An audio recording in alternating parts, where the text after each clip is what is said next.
Primeira pergunta. Tá. O que era o Egito nessa época?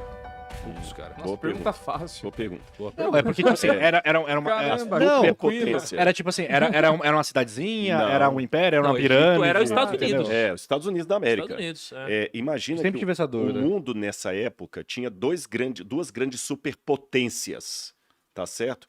Era a Suméria, que depois foi dando os Elamitas, babilônicos e tudo mais, que fica ali no atual Iraque, entre o rio Tigre e o Eufrates. Era aquela potência ali, que criaram o Código de Hammurabi, que é dessa época mais ou menos.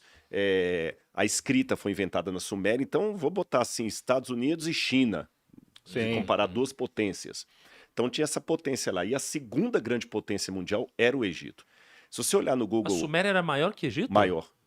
Suméria era maior. Porque o Egito ele tinha uma delimitação que é o deserto, o Sahara, como eles falam Pensei que o em Egito árabe. era number one. Não. A Suméria era maior, mas o Egito, assim... Era mais uma questão climática também, né, que eles ganhavam por causa Exatamente. Era maior, mas assim... Vou, de novo, comparar Estados Unidos e China. É difícil você mensurar, assim, quem que é maior em quê, porque com dois... né, ou, se eu quiser dar um exemplo melhor agora do que a China, eu acho que vai caber mais a Rússia. Tá. A Rússia invadiu lá a Ucrânia, todo mundo condenou, mas ninguém teve coragem de chegar lá e peitar a Rússia. Os Estados Unidos mandou tropas para ajudar a Ucrânia, porque enfrentar ia ser complicado, né? E se eles voltam à Guerra Fria.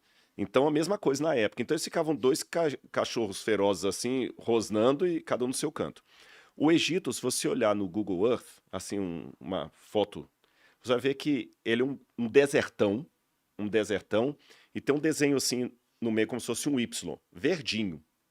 Aquele verdinho do Y é onde passa o Rio Nilo. O Rio Nilo, ele desemboca no Mar Mediterrâneo. Então, como ele desemboca no norte, a parte que está em cima é chamada de Baixo Egito.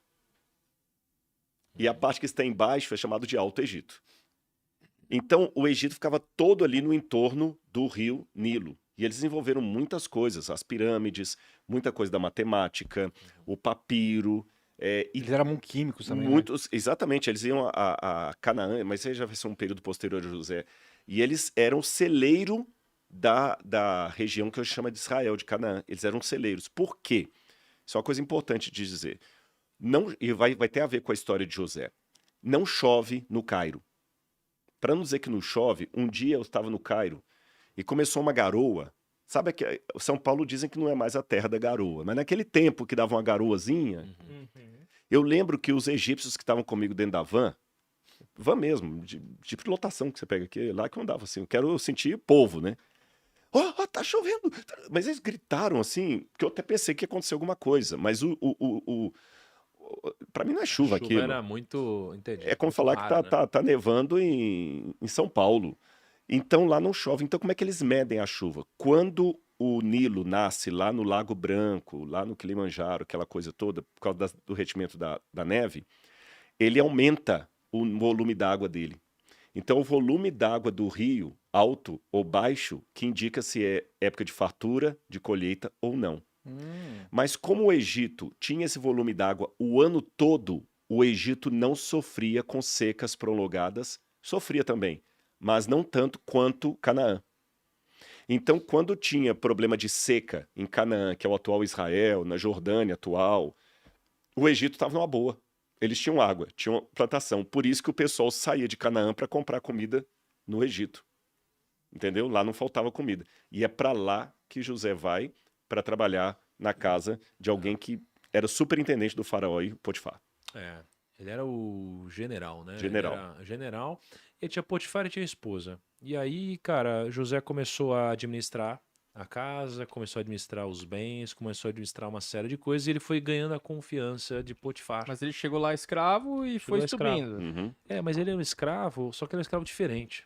Ele era um escravo que ele era muito produtivo. Então ele contribuía, ele agregava, ele foi ganhando a confiança. Ele não fazia o combinado, ele fazia mais. Ele fazia muito mais, né? Então ele era aquele cara que foi contratado para fazer um negócio. No final das contas, ele surpreendeu tanto a ponto de ele passar a deixar de fazer só o que ele era pedido e começar a ter liberdade para fazer o que ele achava que era melhor. E o dono já até, ao invés de pedir alguma coisa, falar, José, faz o que você quiser. Exato. Tanta confiança. Muita Total, confiança. total correlação com o mundo de hoje, no mundo empresarial, que, tipo, quem cresce, vira sócio e vira alguém muito grande dentro de uma Isso. corporação é quem tem essa característica. Exato. Só que aqui onde essa história começa a ficar interessante, cara, porque chega uma hora que você vai ser testado no mundo corporativo, não é? E dependendo da decisão que você tomar, você vai crescer, mas talvez você não cresça para sempre, tá? Porque talvez você tome uma decisão que vai ser boa para você hoje, mas você vai pagar o preço por essa decisão daqui a pouco, se essa decisão for uma decisão que fira algum tipo de princípio.